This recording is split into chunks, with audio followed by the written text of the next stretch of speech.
Harper Audio presents Running from the Law by Lisa Scottoline, performed by Karen Allen.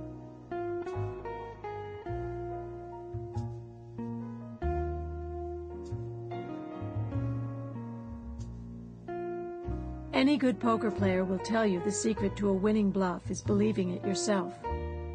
By the time I cross-examined the last witness, I believed. I was in deep, albeit fraudulent, mourning. Now all I had to do was convince the jury. "Would you examine this document for me, sir?" I said, my voice hoarse with fake grief.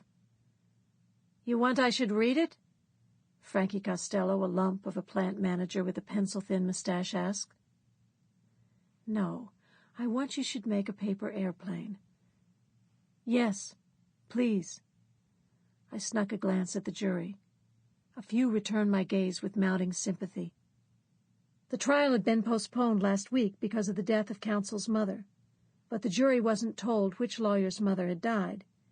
It was defense counsel's mother who passed on, not mine, but don't split hairs, okay? You hand me an ace, I'm going to use it. I looked down with a mournful sigh. I was wearing black all over. Black suit, black pumps, black hair pulled back with a black grosgrain ribbon. My eyes were raccoony too, but from weeks of lost sleep over this trial which had been slipping through my well-manicured fingers until somebody choked on her last chicken bone. "Give me a minute," Costello said, tracing a graph with a stubby finger. "Take all the time you need, sir." Costello labored over the chart as the courtroom fell silent. The only sound was the death rattle of an ancient air conditioner that was no match for a Philadelphia summer. It strained to cool the large Victorian courtroom, one of the most ornate in City Hall. I stole another glance at the jury. I had collected 6 jurors so far. But what about the engineer? I tried to look sadder. Suddenly an authoritative cough issued from the direction of the judge's panel dais. Judge Kroongold's dark eyes glowered. "Approach the bench, Miss Morrone. You too, Mr. Vandervoort." "Of course, Your Honor," Vandervoort said, jumping up and hustling over. His mother's death had put such a spring in his step he almost beat me to the dais. An inheritance, no doubt. "Ms. Morrone, what the hell do you think you're doing?" Judge Kroongold said. "Is this some kind of a stunt?" "Your Honor?" "Please, tell me I'm not seeing what I think I'm seeing." "I'm conducting my cross-examination of this final witness, Your Honor."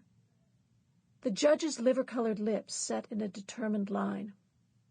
"So it would appear. But you seem very tired today, Ms. Morrone. Very lethargic. One would even say that you seem depressed." I didn't know he cared. "Your Honor, I am tired. It's been a long trial, and I've worked this case myself. You, Ms. Morrone, are giving the jury the distinct and entirely false impression that it was your mother who died, not Mr. Vandervoort's." "What?" I said, sounding as shocked as possible.